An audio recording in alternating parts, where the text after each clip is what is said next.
You know that almost half of Americans have an Apple product of some kind? According to a study done by expert statistics, that 45% of all smartphone users are also Apple iPhone users. Good morning, my name is Fabricio Alvarez, and today I will be talking about how one of the biggest companies in the world, Apple, came to be. I will be talking about how a group of ordinary people came up with technology that was ahead of its time, how it became the dominant producer of technology for people, how it stood out after many challenges, and how Apple became the company that it is today. How Apple went from a company who could barely afford to produce a couple computers to how today, according to statistics at Weekly Persons, it is worth more than $1 trillion US. How it started. In 1975, the 20-year-old Jobs and Wozniak set up shop in Jobs' parents' garage, named the company Apple, and began working on the prototype of the Apple I.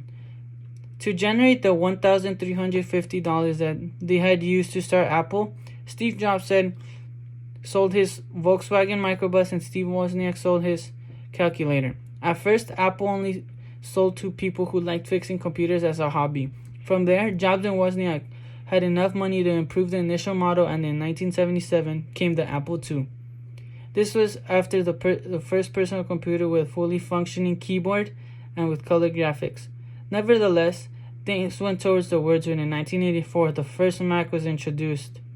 It had flaws from the start, and to make it worse, it was at a starting price of $2,500. This turn of events was catastrophic for Jobs, as he later came to a disagreement with the board of directors and was fired from the company that he himself had invented. Jobs sold his shares at Apple and resigned. The company only derailed without Jobs as head of the company. 10 years later, in an act of desperation, Apple bought a company that Jobs had created while he was away. This company was called Next, and at this point, they bought it for $400 million and appointed Jobs as the advisor to the CEO, to Gilbert D'Amelio. Moving forward, in 1997, Jobs and Microsoft came to a deal where Microsoft would invest $150 million to save Apple. Jobs then came up with the iMac, which skyrocketed Apple into a profitability of $5.9 billion in sales. From here, Apple only got better.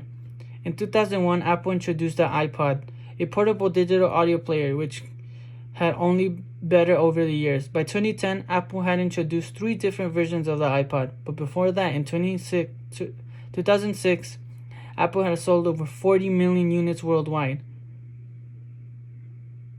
However, 5 years later, sales declined.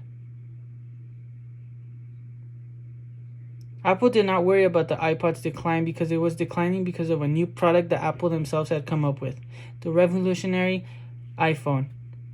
By 2014, 200 million iPods were sold, while 40 million iPhone units had been sold.